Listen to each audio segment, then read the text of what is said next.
Good morning or afternoon, everyone. This is Bob Stark from Kyriba, and I want to welcome you to today's webinar, More Reasons to Use a Treasury Management System. So I appreciate those that are just logging in or just getting oriented or perhaps hearing this and haven't quite logged in. There's a couple of housekeeping items that I want to begin today's webinar with. And once we do, then we'll go into the agenda. I'll introduce my co-speaker, Jeff Diorio, today, and we'll go through the content and hopefully give you some interesting things to think about. So for today's webinar, just a couple things. If you are seeing the web console right now, then you'll notice that we're going to move the slides forward. You'll be able to see those in your view. You have the opportunity to ask questions at any time. You can simply enter those in the Q&A section, and we will be able to respond to those at the end. Don't feel free, you have to wait till the end to ask that question. You can certainly do that at any point, and we will try and get through as many questions as we possibly can. With that, if you have any technical problems, then certainly go back to the original email that was sent to you and respond by email that way. Also know that we will provide a PDF of the slides to anyone that would like those. Just simply reach out to us afterwards, and we can provide that. There also will be a recording available on Kyriba's website for download for all attendees after as well. So, with those housekeeping items of the way, let's actually get into the fun stuff. And by fun stuff, I want to give you a quick agenda of what we were planning to talk about today. We have an agenda of 6 different topics, starting with current Treasury Management Systems landscape, then speaking about the traditional or typical uses of Treasury technology. Then we'll actually switch gears and talk about benefits. And that's really the meat of today's presentation, is what extra value can you get from your Treasury technology and Treasury Management System. So driving more benefit, talking about different ways to approach value creation and what kind of hierarchy we might have. And then Jeff and I will speak about opportunities to increase business value, as well as steps you can take to uncover that extra value in your own organization. We will spend some time at the end, questions and answers, and as I said, we'll answer as many of those questions that you submit online as we possibly can. Any questions that we don't get to, we will actually answer offline for you. So no matter what question you ask, or whether we get to it in the session today, we will provide an answer for you. So with that, I actually want to introduce my co-presenter today, Jeff Diorio. Jeff, do you want to give a bit of an introduction to yourself? Sure. Hello, everybody. This is Jeff Diorio. I'm a principal with Treasury Strategies. We're a consulting company that probably many of you know are involved in the Treasury space, both from the financial services side as well as the corporate Treasury side. I personally have been in Treasury technology, it's a little embarrassing to say, but since 1990, so for quite a while. And I've worked with every system out there and helped design quite a few of them. So we hope that our presentation today will be thought-provoking, and if you have any questions, you can reach out to either Bob or myself at your leisure. Our emails are here, and again at the end of the presentation. Yep, absolutely. Thanks, Jeff. And I don't think it's embarrassing at all. You've been in the industry for 1990. I think that's going to be excellent for today. One thing, just a quick clarification, I should say, is you can certainly email us questions or anything. We're not really checking those today. Use the Q&A tab at the bottom of the screen. Anyway, thank you, Jeff, for that introduction. And for myself, obviously I work at Kyriba. You can see that on the slide. I head up market and business strategy here at Kyriba. I've been in this space for not as long as Jeff, for only 15 years. But at Kyriba, we obviously work with and supply treasury management systems. So I think between Jeff and I think we can give you a lot of ammunition and help you understand not just the typical or traditional uses of TMS systems, but also focus on some of those areas that you may not have thought of. Now, Jeff, I think I'd like to hand it over to you. This next slide, I think, is an interesting one. I think it'd be good for you to start out with that. Thank you, Bob. We felt it would be important to describe the landscape that organizations find themselves in as a starting point for this webinar. Treasury management systems have been around pretty much since the PC came into existence. So you could say about 30 years.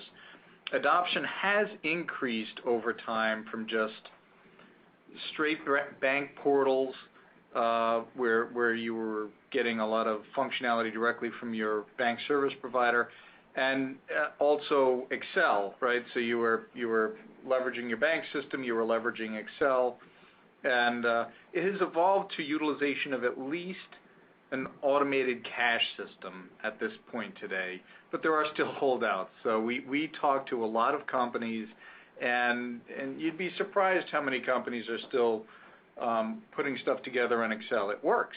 It's just an audit nightmare, and it's not very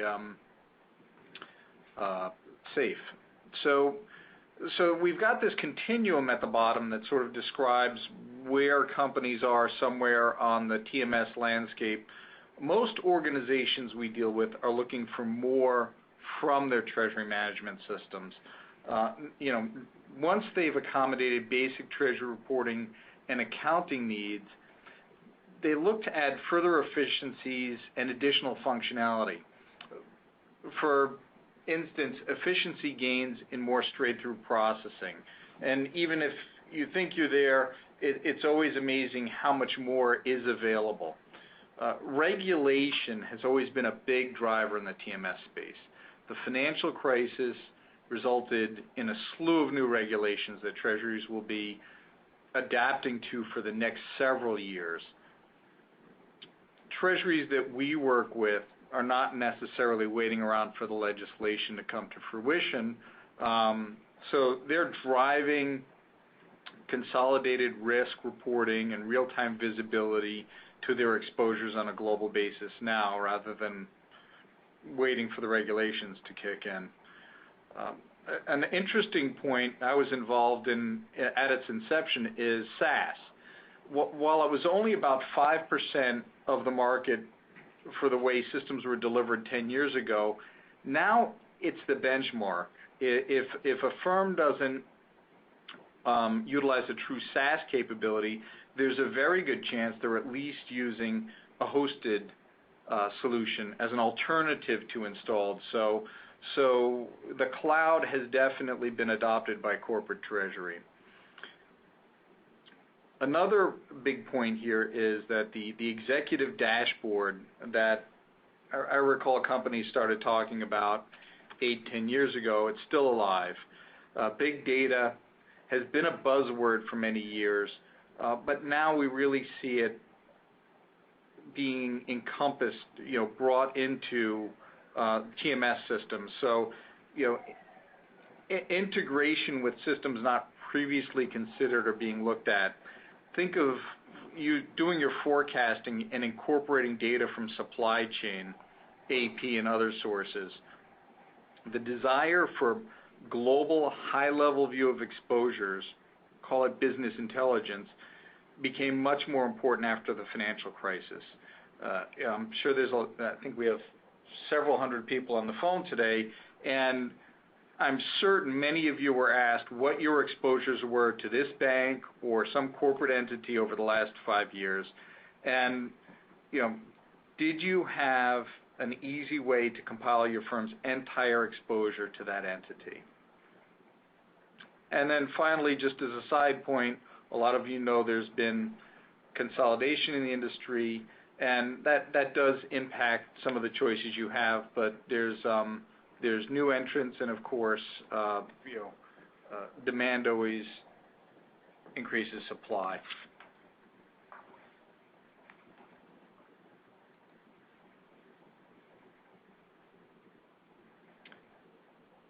The next slide,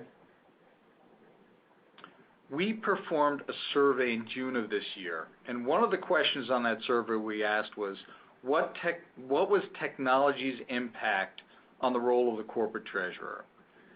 69% of respondents felt technology does increase a treasurer's capability for strategic impact. 17% thought technology helped enable analytics. We also got a lot of good comments from respondents. Some of our clients felt that technology allows treasurers to spend more time thinking or analyzing and less time doing or gathering data, which is really where they become more strategic. At the same time, you can't have strategy without tactics to put it in play. And people feel that's where technology comes in. In the past, you saw organizations make an investment, deploy it, and then go stagnant again for a few years until the contract renewed. So buy a treasury management system, get it in place, and then just go along until it was time to do it again. So one of the new paradigms you'll see, and SaaS has really helped this, is that companies are looking at more of a kind of a constant investment, an ongoing investment in technology, because you don't need to worry about upgrades and that sort of thing as much anymore. Bob, do you want to address this next slide? I absolutely will. In fact, I skipped one too many slides there, so I almost addressed the next slide after that. Traditionally, and I say the word traditionally simply as foreshadowing because we're going to talk about things that maybe are more evolutionary or more forward-thinking in terms of the use of treasury management systems. But traditionally, this is one example of different modules that people typically use today. With most treasury management systems, especially those that use those that are on the call today, you'll know that you can generally pick and choose the modules that you want. So you may focus more on cash and liquidity, forecasting, creating accounting entries, automating payments, maybe even tracking some of your FX or interest rate or debt. You get the idea. So these are the typical treasury management functions, and typically what we see is automation, efficiency, those sorts of benefits, which Jeff will actually address in a moment. So it's not to say that the continuum of functionality needs to necessarily evolve. I mean, it is evolving because Treasury's responsibilities are increasing, but it's really more the depth of usage and the value that you get from this functionality which can drive further value for the organization. They can create more opportunities to be able to generate value from the system than maybe you're either getting today, or if you're in the midst of a business case to consider treasury management systems, then maybe what you're including within that business case to justify the investment. So to kind of start with, we'll just make sure that we're all clear on what those traditional benefits of a treasury management system are before we start talking about adding additional value. So, Jeff, I mean, this is a great slide to talk about what those traditional benefits are. Thank you, Bob. Right.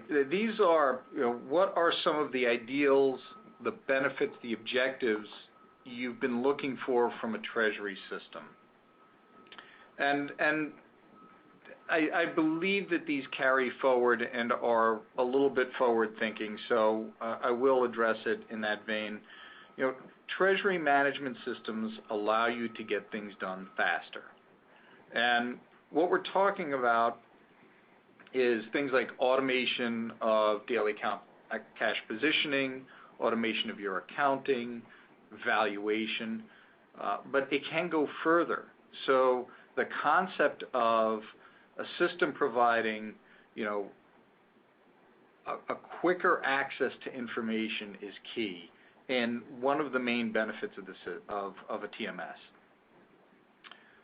Companies are running more efficiently, and the demand for analysis and decision making is coming faster and faster. So, for instance, when the treasurer asks to see the quarterly cash forecast by 10 a.m. and it takes you 2 hours to update it, you're really looking for technology to help you there. Architecturally, everybody says they're looking for it to be flexible. It is important that the system you select can grow with your organization. Horizontally and vertically might be one way to think about it. But the architecture must allow for an increase in scope.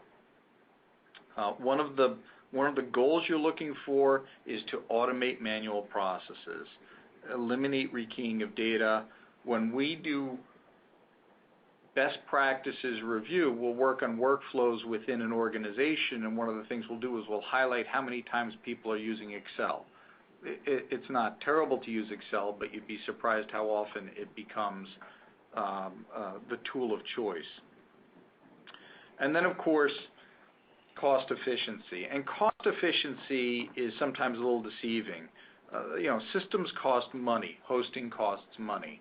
But if you look at things holistically and look at how many hours are being saved by having a system automate the data gathering and compilation, as well as how many resources you have to run your treasury, and can you get all of the work done in a given time period, these should all factor into your cost analysis. So it should be cost efficient.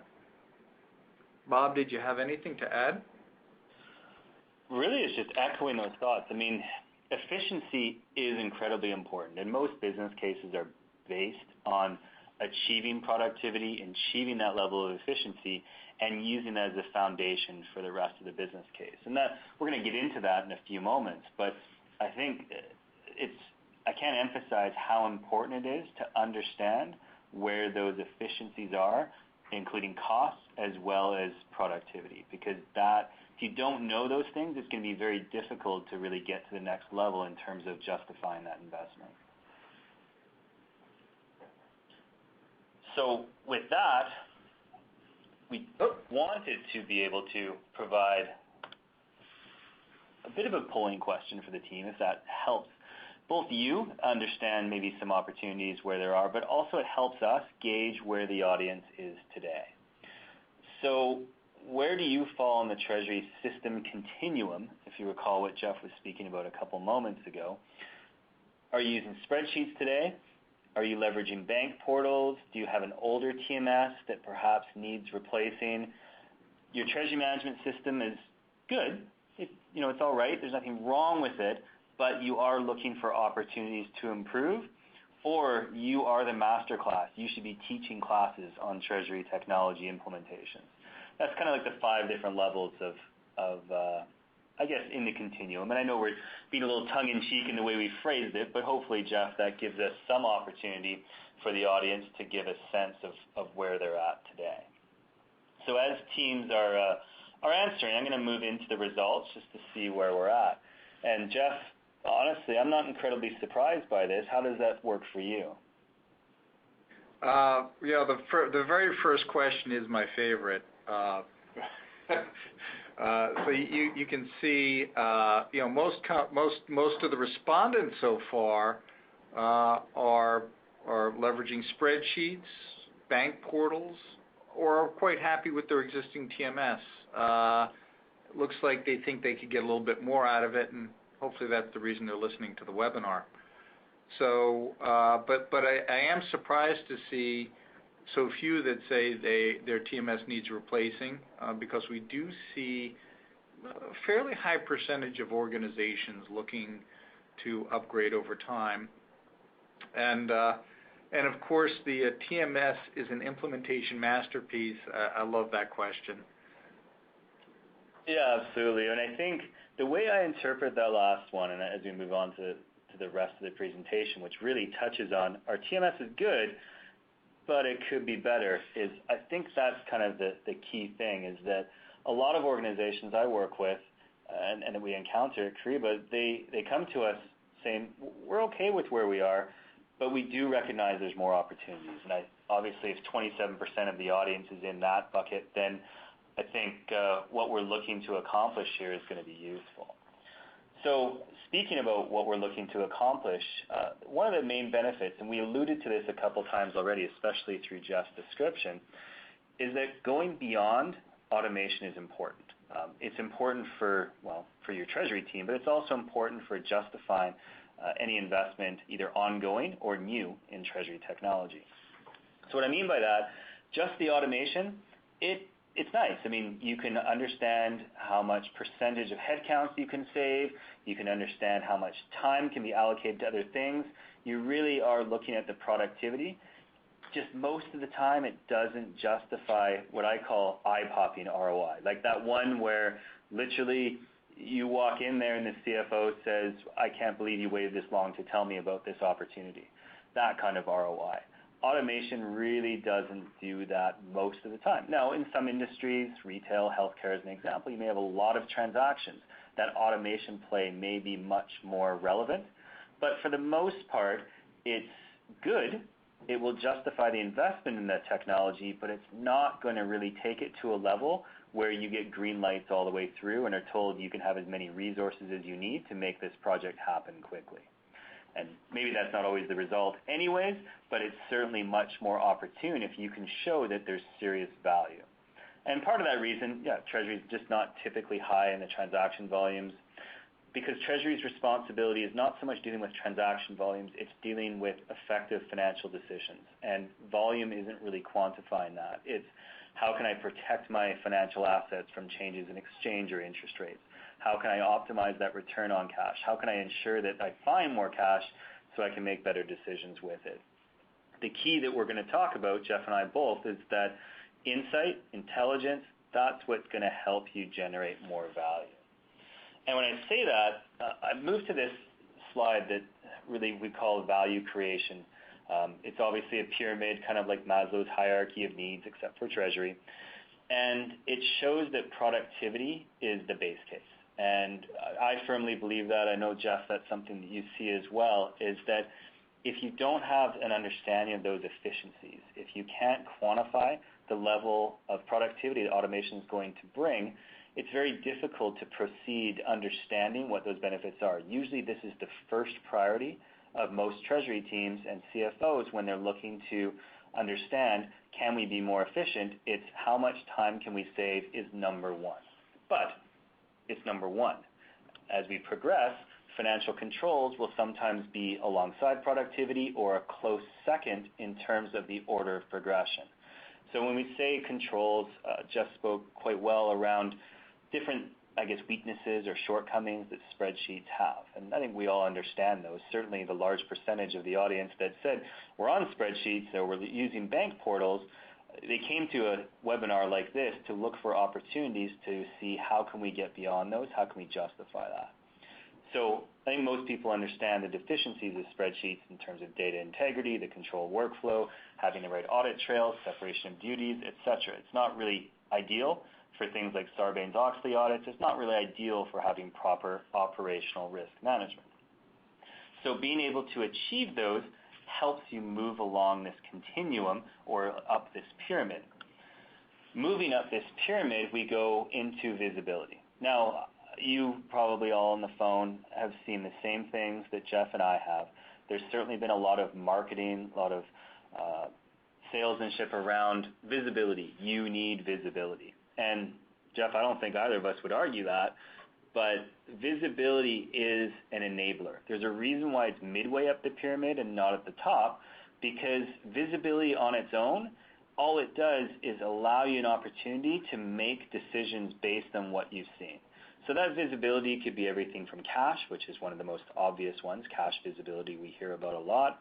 It could be more around bank accounts and understanding and having visibility around where your accounts are, who has signatories, in preparation for things like EBAM as an example. And it could be visibility into your financial exposures or even operational exposures. But the point is that visibility allows you to get to that next step, which is to make effective financial decisions. Effective financial decisions is going to generate the kind of value that allows you to make a very significant business case. So if we look at cash, if I achieve cash visibility, what does that allow me to do? It allows me to take an opportunity to more efficiently borrow, to improve my liquidity, to actually get effective returns on cash. And that's where you start to see significant ROI.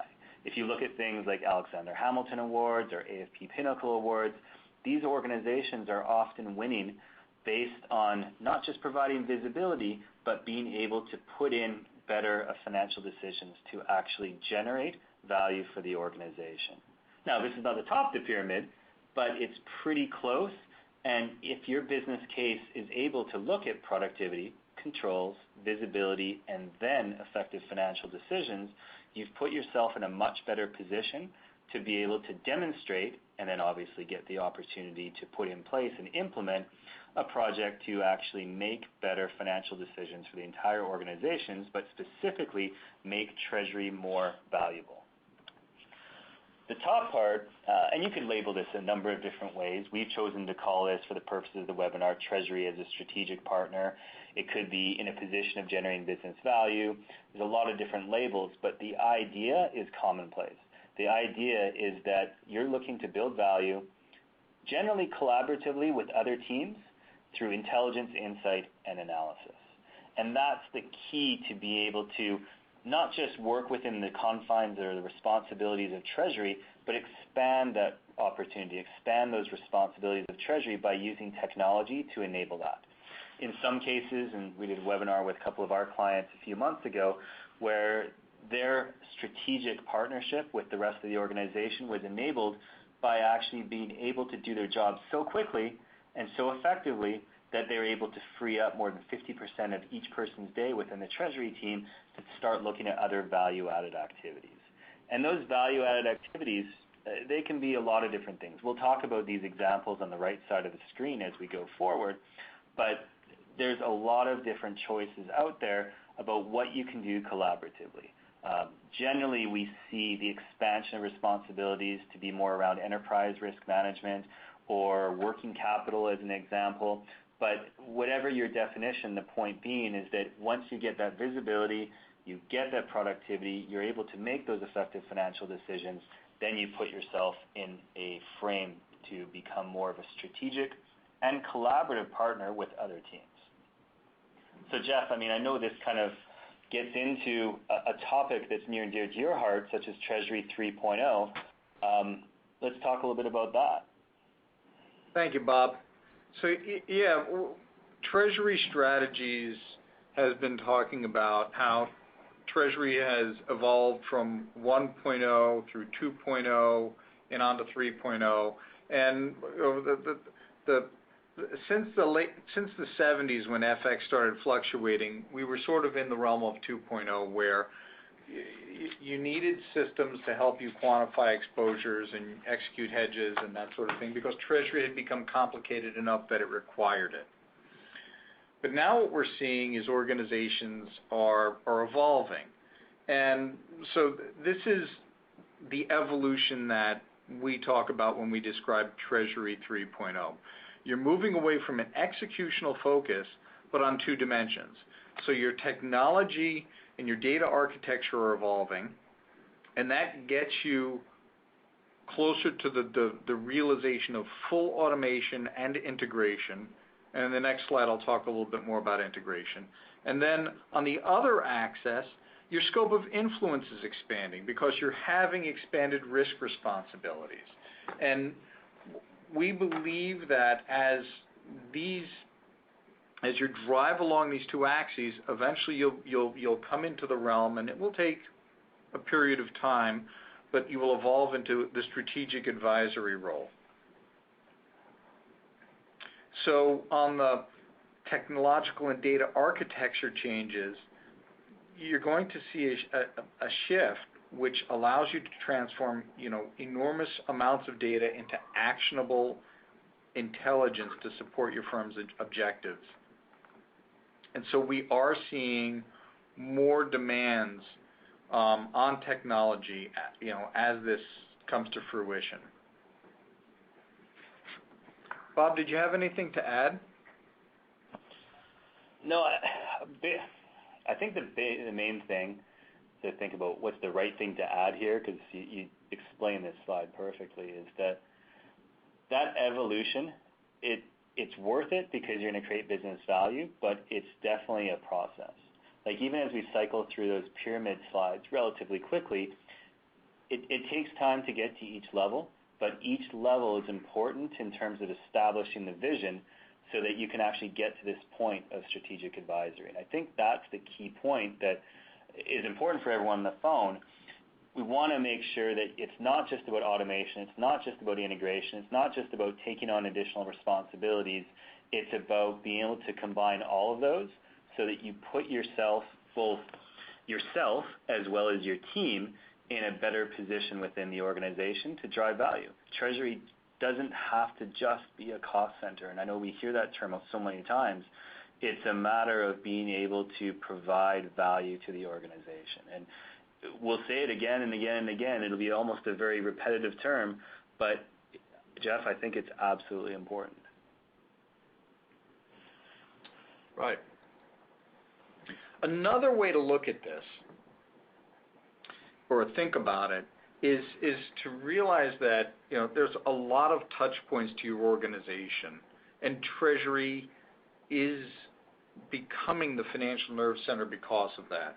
So your systems should enable you to interact with all these touch points, and of course provide the analysis and business intelligence needed so that you can action on the information and make better financial decisions. So this image gives you kind of a different way of thinking about Treasuries 3.0, where you are the interface between ratings and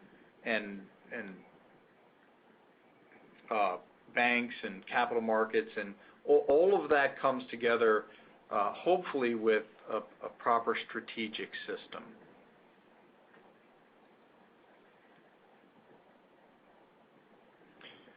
So we've talked about the approach.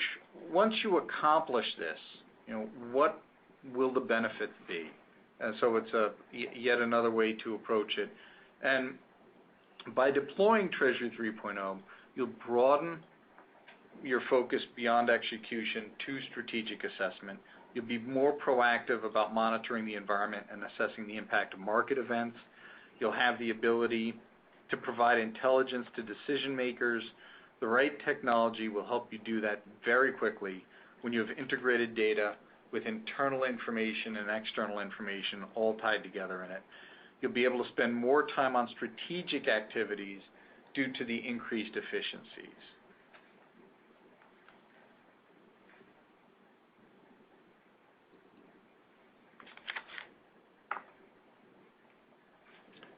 Next, I wanted to talk about some of the drivers that you'll see, some of the top issues that we're seeing impact treasuries today. Big data, which has been mentioned before, is it's impacting our clients. Is it accessible for quick decision making? So the good news is TMS solutions are helping our customers harness the power of enterprise data, recognizing that the platforms do encompass an enormous amount of data, and in the past, even though it was within the same solution, it wasn't accessible at the higher levels. You're looking for more business intelligence capabilities. There is a lot of data at your disposal. So how do you mine and refine it? The focus is to make it relevant and accessible through business intelligence. Meanwhile, regulation will continue to drive change in the industry. It's always impacted the space, and it's one reason that TMSs were invented years and years ago. The current slew of changes that are in play right now have a long tail on them, and we've mentioned a few here. Dodd-Frank has been impacting for a few years and will continue to do so. SEPA is very, very relevant on the minds of organizations that have to adopt it, and that adoption is coming very, very quickly. The money market fund changes, the SEC asked for comment, I think it's the 17th, which is this weekend. And the changes to potentially variable NAV could have an enormous impact on corporates, both in their cash practices and in how they track them with their systems. And of course, the accounting standards are big drivers, as I mentioned before. So adoption of them, which I'll get into in a minute, definitely has an impact on Treasury. Bob, were we going to take a moment to ask some more questions now? Yeah, I was thinking about it, so why not? One of the things, we'll spend the rest of the presentation doing this, is talking about some of those specific reasons. really parlaying on what Jeff was speaking about, some of these drivers for technology adoption, how your organization will benefit.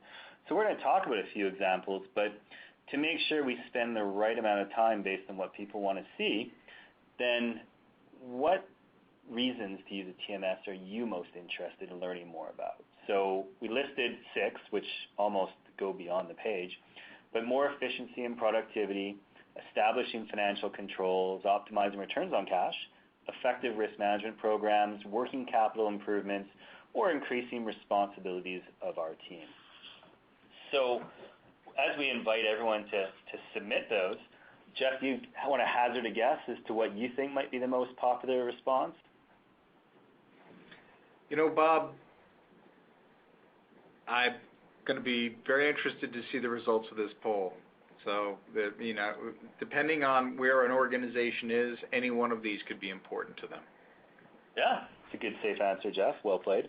I'm going to hazard a guess that the top one is probably going to get a large percentage, but as I move forward to the next slide, see how we are. So, 50% agree. We'll call it experience. I think efficiency and productivity is important. I don't think you're going to argue with that, Jeff, because you've spent a lot of time explaining where those opportunities within efficiency really are. I found risk management and then working capital. I think that's interesting, collective 20% between those. Those haven't historically always been Treasury responsibilities, Jeff. So I think that's a testament to the fact that Treasury is starting to have to be responsible for more things than just cash. Is that kind of your interpretation as well? It certainly is nice to see organizations focused. There are all around 10% or less, but there are organizations focusing on items beyond efficiency and productivity, which is kind of the theme of this presentation, isn't it? Without a doubt. So let's start talking about some of those opportunities. We've listed a couple here that hopefully seem to align with what people are looking for. There's certainly efficiency and productivity layered within each of these, in addition to ones such as risk management at the very top and hedge accounting, which are very much aligned to at least 10% of the audience. So global visibility and risk management, hedge accounting, which you can certainly make an argument are very tied together. BAM and EBAM, people always wonder about exactly how EBAM is going to materialize. Integration, supply chain discounting, which certainly ties into working capital, as well as bank relationship management. We're not going to spend a tremendous amount of time on each one, but we're going to spend enough time where we can give you some insight into where there are opportunities in each of these areas to get more out of your treasury management system or add to your business case compared to maybe just pure automation. So as we start with global visibility and risk management, obviously the TMS will automate bank reporting. It'll automate the consolidation of positions and give you a good picture of what your financial exposures would be. So I think everyone understands where those opportunities are.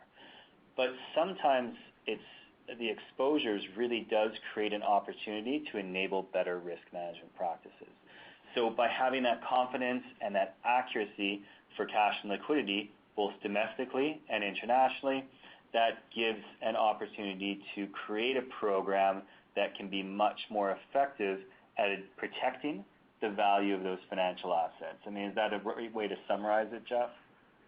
Yeah, I look at this subject as global visibility is so much more important now, and it is interesting. Everybody felt they had global visibility, but all organizations these days, both financial and non-financial, are focused on it. If you think about what you read on after the financial crisis, it took major banks and financial institutions weeks to figure out what their comprehensive view was, and they were still off. Now, a lot of corporates aren't as complex as some of your major money center banks, but we had to help so many organizations that said, "Oh, we didn't realize this was one of our exposures," and we could tell you our exposures by foreign exchange, but we hadn't incorporated all of our fixed income, capital markets and derivatives into it. And that's just a very simple example. Being able to consolidate everything, even something as simple as global bank accounts, and know that they're accurate, is something a lot of companies are still doing. Then when you get to the risk side, having a comprehensive, holistic methodology is something that organizations still struggle with. So there are opportunities here. Do you have a valuation methodology for everything that puts it on an apples-to-apples basis? And then, of course, going beyond just simple, what is my current market value, to have the ability to do analysis and stress testing is certainly an opportunity for a lot of companies. And these are things that, in the financial industry, they've had for years, and now it's coming over to the more the corporate TMS side.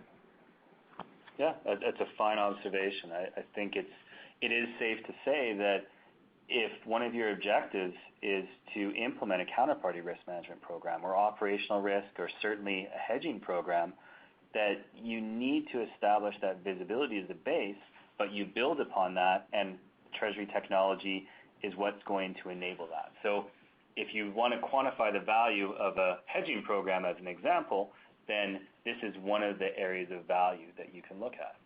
Now, speaking of hedging, let's talk specifically about hedge accounting. I think we all appreciate the tactical side of hedge accounting in terms of being able to meet the requirements of FAS 133, IFRS 7, 9, etc. But Jeff, there's a strategic element that you wanted to speak to. Right. When most corporations have to deal with hedge accounting and the new regulations that are coming out, they've been dealing with this for years and years and years, but it tends to be something that's very painful, which you have to accommodate. But if you look at it proactively, and as some companies do, there's an opportunity here. Most companies, it forces a discipline that if you take it a little bit further, can really put you in a unique place. Most companies have been doing valuation and effectiveness using third-party quotes in Excel. It's not quite back of the envelope, but not as holistic as I described on the earlier slide. So by applying, the full analysis and disclosure on financial reports is coming. The shortcut method to accounting is going to be short-lived. At some point in time, organizations are going to be forced to do more disclosure, so you might as well get ready for it now. In addition, it can dovetail in with your risk management policy. So proactively approaching hedge accounting, I can tell you that several of our clients, even though they do shortcut method or other methods for accounting, they're also doing regression analysis so that they understand what the true risks are, and of course, when long haul comes to play, they're ready for it. Yeah, it's a fine point, Jeff, and I think that speaks to the strategic value, and it's really that bottom bullet point that I think encapsulates what is important for everyone when they're thinking of business value in this slide, is that this process helps identify those opportunities to develop a hedging program. If you go through all of the hoops you have to jump through in order to establish effectiveness and do the right things so you can defer those gains and losses on the balance sheet for, say, cash flow or balance sheet, whatnot, then you get to the opportunity where you can establish the effectiveness of your actual hedging program. I don't mean effectiveness testing from a hedge accounting standpoint. I mean the effectiveness of your program. And that's where you can start quantifying the value. You can understand, I'm not as effective at mitigating the risks as I want to be. I now know what's required under hedge accounting for a compliance standpoint. I can actually improve the scope of my hedging program to protect more value. If you can get to that point, then you're going to be able to drive more value from your treasury management system than just actually satisfying the tick marks of going through hedge accounting. Now, switching gears from hedging to something much more entertaining for some people, EBAM. Now, I know in fairness, EBAM isn't really available to pretty much everyone on the call. Obviously, it's still in process, and I won't even go down that road for now. When EBAM comes to fruition, I think we all realize that automation, reduced paperwork are obvious benefits. Like, it's automation play. We get to actually electronically communicate all of that documentation. It's going to be great. However, from a strategic standpoint, it's not just about automation. It's about control and visibility of your bank accounts. The real value is to be able to structure that process so that you can actually reduce fraud, you can increase exposure, you can really, and I say exposure, like exposure to what your bank account structure is. It allows you to standardize and centralize those processes, even if you're a slightly decentralized organization. So it does enable you to become more decentralized without taking on additional operational risk. And that's a key value to the organization. Now, quantifying that may not be as simple dollars and cents as, I save X amount of hours through the electronic communications that is filling out all those different forms, but being able to decentralize Treasury and be able to put people on the ground locally and still retain that control comes at a value to the organization. That's where the strategic impact of EBAM, preceded by proper and best practice bank account management, comes into play. Yeah, Bob. So, one of the things that we see is SWIFT is becoming more and more adopted by companies. I can tell you I have had many experiences helping companies gather information that they need for their TMS by going to multiple locations, and so they all look at this ability to use SWIFT as a wonderful thing, and this is a very nice adjunct to that, which is as EBAM matures, if your systems are ready for it and you are ready for it, everybody's very, very excited about leveraging it. But the foundation to it, the bottom of the pyramid, the foundation to the house, however you want to epitomize it, is that the bank account management itself is something that can be automated today. And a lot of companies, even though you say, well, people have been doing bank account management forever, a lot of companies are still looking at this as an opportunity to create a single source that is their solitary location for bank account information globally, and that is then interfaced to all of their other systems. So, the control of the accounts is the real value. And I can tell you story after story. A company I was just talking to said, yeah, this person had left 2 years ago, and we found out they were still a signatory on some of our accounts. Things like that won't happen when you have a proper bank account management system in place.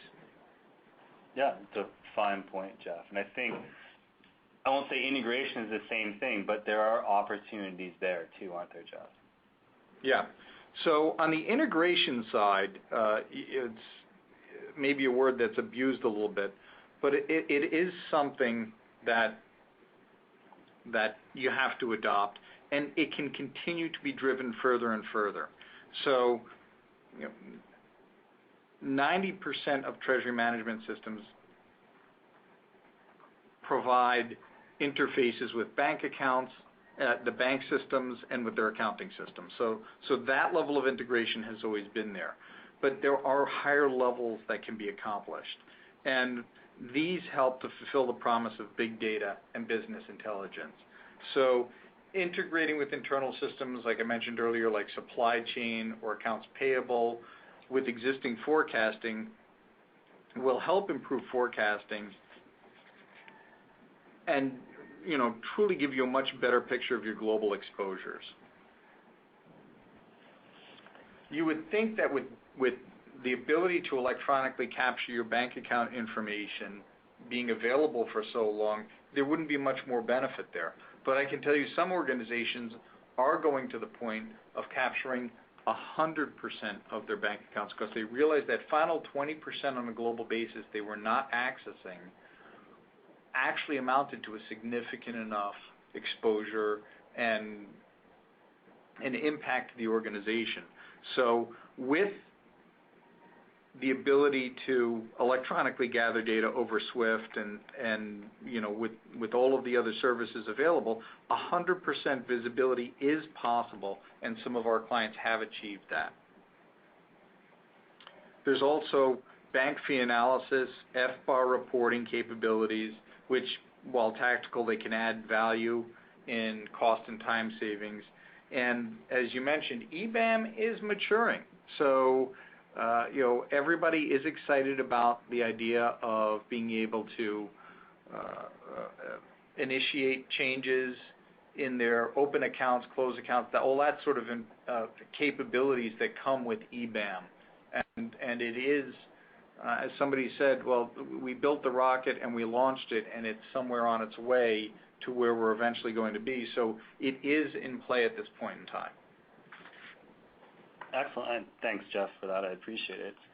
As we go into the final two examples, one of them, they're both relatively simple and straightforward, so we don't need to spend a lot of time on either of them. But from a supply chain standpoint, really speaking to working capital specifically, cash forecasting really does enable a lot of value, but one of those ideas, or one of those benefits, I should say, is being able to be more certain with how you want to use your excess cash and liquidity. So within the cash forecast, you're going to determine one of two things. I have excess cash and liquidity for a certain period of time, or I have a requirement to preserve liquidity, one of those two scenarios.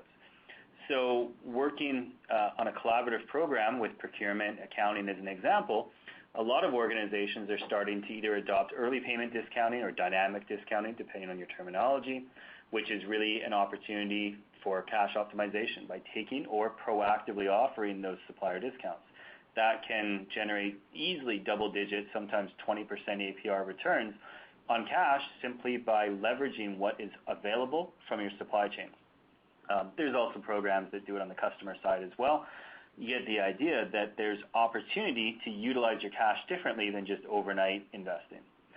Second one is actually preserving liquidity by extending DPO, or days payable outstanding, to actually improve your cash conversion cycle, hence improving your working capital. And those situations are really involving like third-party financing, like banks as an example. So you never learn about those opportunities. You'd never be in a position to take advantage until you actually improve the accuracy and confidence in your cash forecast. You do that as an effective financial decision. I'm able to forecast better. I'm able to be more accurate. Now what? That strategic opportunity is the now what. And as you can see, depending on your situation, there are opportunities. So it ends up being a very collaborative project to improve returns, risk management, as well as working capital for the entire organization, not just cash. So that's certainly one. I think the other one that bears mentioning for just a few moments is bank relationship management. Now, when you say BRM, there's a lot of different things that can mean, and I think Jeff and I could certainly spend almost an entire presentation just on bank relationship management and the different facets of it. But to give you one example, if you do something simple like bank fee analysis, so measure the accuracy of your pricing, make sure that your fees are in line with the contracted rate as well as the volumes that you expected that they would be, in combination with other modules, you can deliver quite a few things that can be very effective, very strategic even. So just establishing what's my bank account utilization versus cost, having that matrix can allow you to understand, am I effectively using my accounts?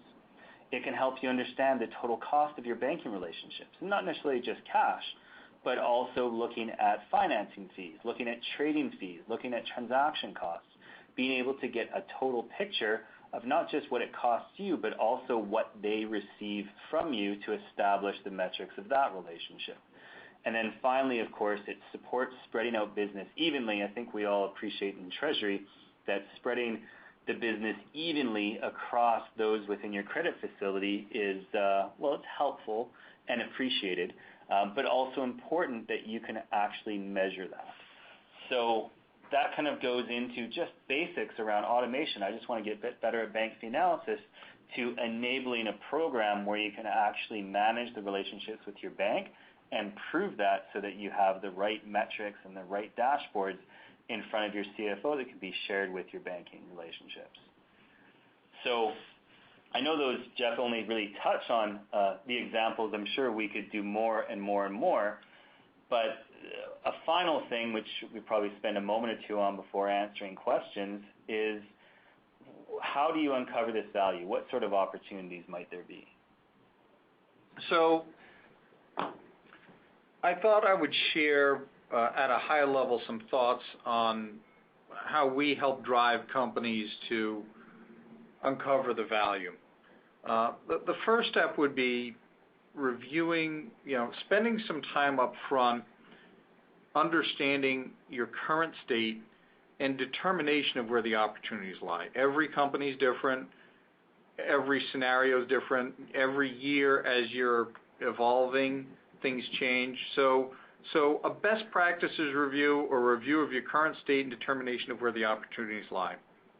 And then take the time to define what your future state objectives are.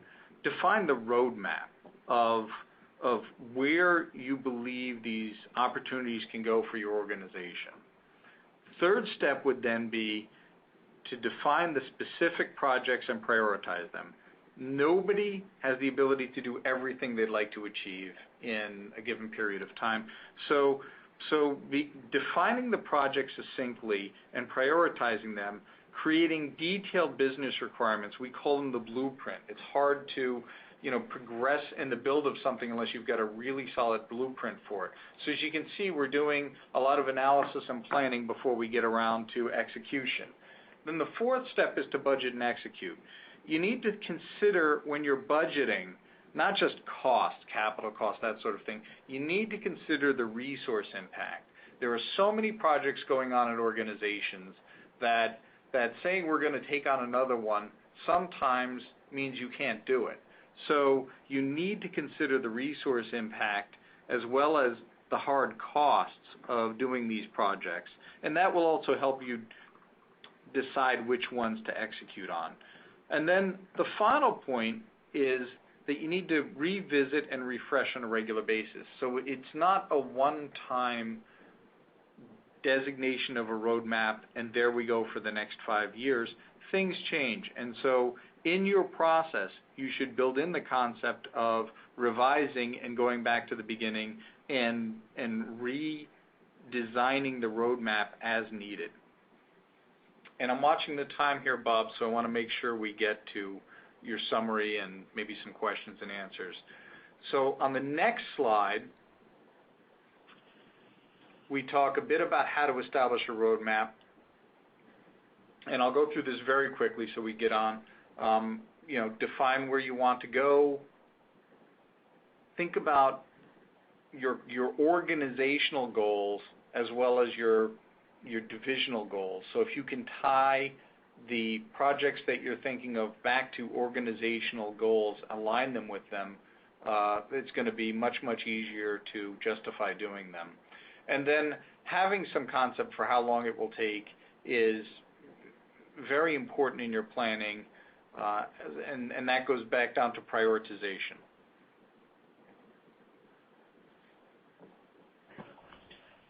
So I think very simply, and summarizing it probably speaks for itself with these bullet points, but the value of a TMS is just greater than automation efficiency, and we've hammered that point home again and again and again. I think it's important, and I'm hoping that everyone grasps that. Productivity, however, is the foundation, so it's not to be ignored. It's just not going to be the exclusive thing that's going to drive your business case. It's just not going to get you generally where you want to go.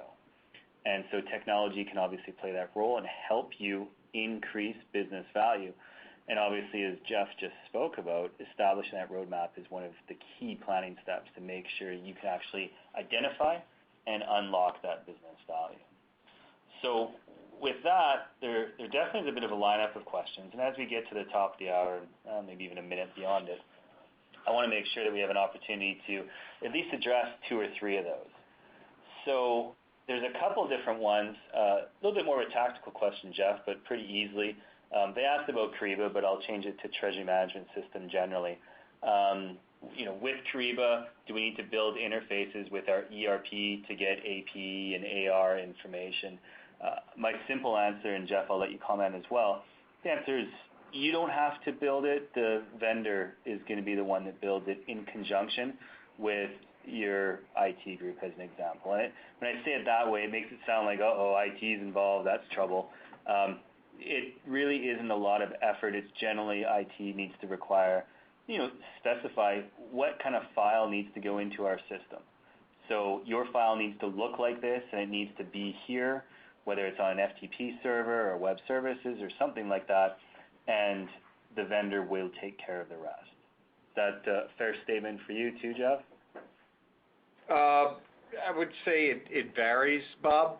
So, of course, if your treasury management system is your ERP system, it should all flow beautifully. And integration is very key. There are times where you need to translate information, so that needs to be considered. And your treasury system vendor can provide you with help with that. Other companies have in-house groups that do that, so there's a variety of ways that it is accomplished. Fair enough. I see a note here that's asking about some of the challenges to achieving global cash visibility. And if I could, it is interesting. We've deployed a lot of systems for some very large corporates at this point in time, and even bank adoption of SWIFT is a bit of a challenge in some places. So you could have instances where it's still 80% are very easily accessed, and the others you're going to need to find some other way to get to the information. So still point to point. And Bob, I suspect Kyriba has a lot of experience in getting data on banks. You expect correctly, yes. The last question we'll answer, it's not an easy one, but I think it's something that probably most people want to know. What is the repayment timeline for a TMS? Like, what kind of payback are you looking for? I think, Jeff, the way I answer that is definitely it depends. I've seen a lot of situations and a lot of clients of ours that pay that back within a matter of months, some even more quickly, but sometimes it can take longer. I think the qualifier is kind of the real core of our presentation. If you're looking at just automation, it's going to take a heck of a lot longer than if you're looking at these business value opportunities. If part of your business case is that we established or increased the effectiveness of our, let's just say our hedging program, or improved our working capital by a significant magnitude, your paybacks can be fast because those deliver a tremendous amount of value compared to the cost of implementing a treasury management system. But if you're just looking at time savings and, well, I save 4 hours here, 2 hours there, wow, 10 hours a month over here, your payback it could be up to a year or even a little bit more if that's all of your business case. Right. I mean, I would say that's the right place to start with an analysis, which is how long, will it take me to get a return on this investment? There are other considerations. There's control. It could be a SOX requirement that you have to put a system in. So there could be other considerations.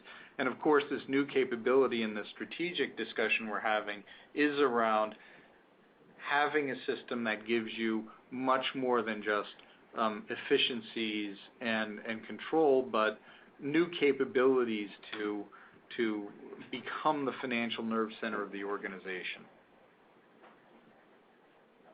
No, that's great, Jeff. Thank you. And I think based on time, I know there's still a lot of people that have stayed on, and we definitely appreciate that.